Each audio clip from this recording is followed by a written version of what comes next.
We ready? We're ready. We should take the roll to establish quorum. Davis, Here. Jimenez, Here. Foley, Here. we have quorum. Great, thank you. As you can tell, I am sitting in as chair. The chair is unavailable at the moment, so I'm handling the duties for him. So if I mess up, I mess up. And you'll just asking for forgiveness before that happens. Okay, so the first thing we'll do is take a look at the March 28th amended agenda. Let's take a look at it. Closed session, page 5. We have a few ceremonials with one of them to be heard in the evening. This is a 1:30 council meeting. We have 10 consent. Then moving on to strategic support. We have the status 3.3 status of open audit, Board of Fair campaign practice, etc. Any questions so far from council? Then moving on, we have Reach Code 6.1, various a flea market update. Page 10 and 11. I will note that we do have on page 13, not 13, sorry, page 15, item 10.4 with the time certain of 6 o'clock. And then we have an ad sheet to include. I guess I go to the members of the public first.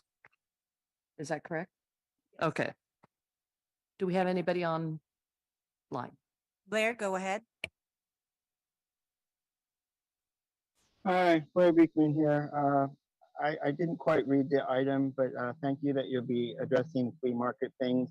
To just quickly offer a real good luck to yourselves in the continuing work of talking with all parts of the community to really decide what for it to be a full community process, how the future of the flea market can look and work. I'm really interested how everyday community can really help design the future of the place. And that's a concept that I hope we can learn to talk more about. Thanks. Back to the committee. Move approval with the ad sheet. Is there a second? All in favor? I guess we can we vote? Yes, we can. Motion passes. Do I have to vote? I voted twice. Just so I could see the final vote. So ignore the Cohen vote. Motion passes. The chair doesn't know what she's doing over here. It's our first time. Okay, moving on to the April 4th agenda. Let's take a look at that. Again, council starts at 1:30 with closed session at 9:30. We have 7 consent items. Moving on to page 6 and 7. And I know that this is not the way the chair handles this, but this is just the way I'm doing it. Item 7.1 is recommended that we defer that. Moving on to page 8. Item 7.3 needs a sunshine waiver. So when the committee makes a motion, if you could include that, that would be great. With that, I'll turn to the members of the public. Blair Beekman. Hi, Blair Beekman here. I noticed for this item that the digital equity item, or for this agenda, the digital equity item has been deferred again. It was on your council agendas a few weeks ago. It was deferred to April 4th, and now it's been again deferred. Good luck to when you eventually have this item at council. I think this is part of the work that I've been asking yourselves about in how to really, for new council persons to really be working with city government staff and really get a feel for what they are going through with questions of equity, with bridging the digital divide, the importance of all that.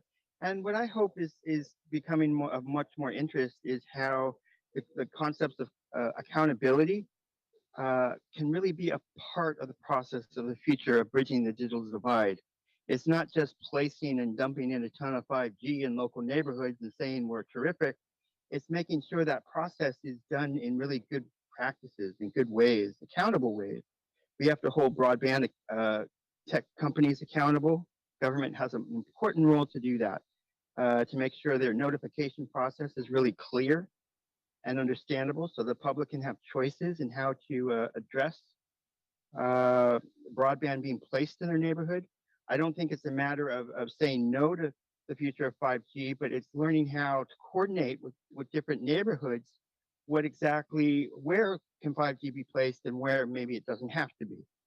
And we have to learn to accept those arguments and those understandings and to have a clear, accountable process in those efforts. And I don't think it'll hurt anybody. I know we're afraid of it. It's can be a very tough subject, but I hope we're willing to address it. I know you've taken some steps in San Jose. You've invited neighborhood associations to talk to community persons about it. And as a way to really, if they want to address these issues, they should be allowed to, and we should learn the ways to do that, as I'm trying to do myself. Thanks for your time. Back to the committee. Thank you. Is there a motion? Move approval, including the sunshine waiver. Second. Let's vote.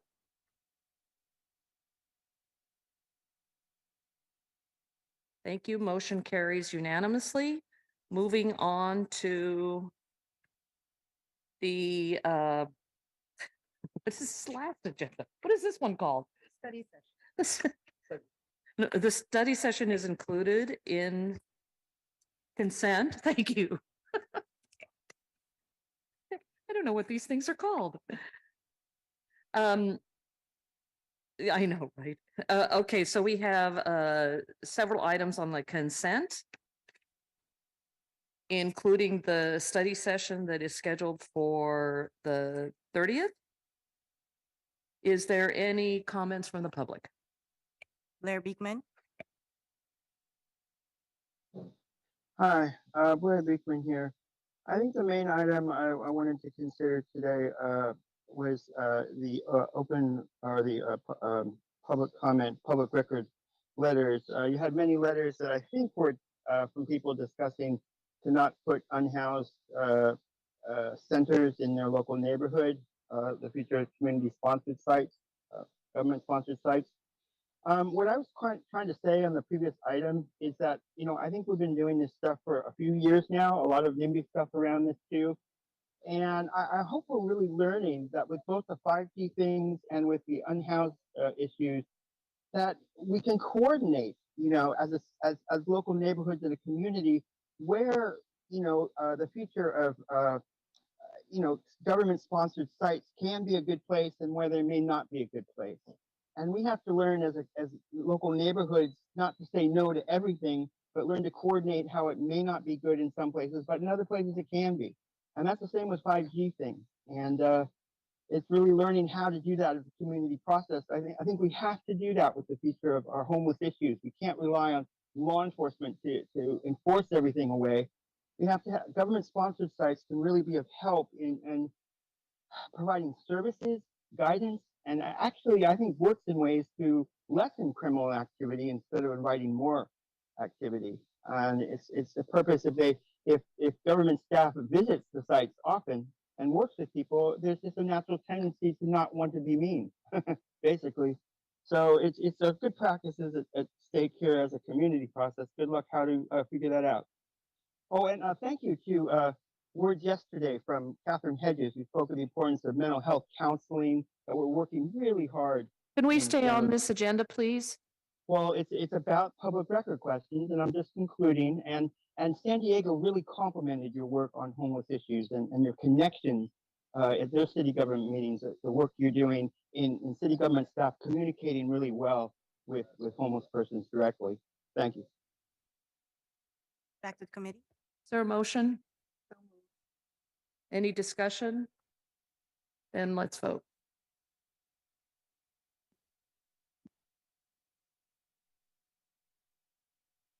Thank you. That passes unanimously. Now to open forum. Blair Beekman,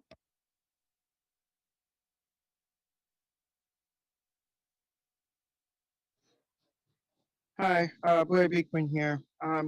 Councilperson Rowley, we've had this argument many times. I think I connected a few concepts really well. And I think if you review what I've talked about today, there's a connection and a thread of understanding that's incredibly deep and very connected and very meaningful. And it hurts that you can't see that and feel that. And for you to dismiss me and be fearful, I'm making some really important, good connections. And I hope you can learn to trust when I go off on tangents about issues that are very, very much connected. And I hope you can learn to understand my process of creative thought and imagination and just regularity. With that all said,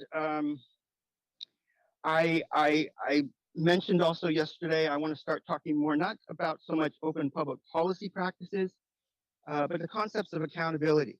And I think the first place to start with that is this week has been the week of where we started a war in Iraq 20 years ago. And I think we really have to make efforts to really understand what the era of 9/11 was really about and what that day, what really happened on that day. And once we start doing that, I think we start to develop a better sense of ourselves as local community. And we practice better practices we do in accountability here at the local level can also in turn work towards those better accountability practices for the future of our national level, who then have more peaceful, decent conversations on the international level. And I think that's the goal. And so what we can do at the local level with tech accountability is not just here at the local level. It grows, it expands collectively in its work, and asks our federal agencies to start being more accountable for themselves, how they will talk about the future of issues, how they will connect with China, and how this can help the peace process with China. It's important. Thank you.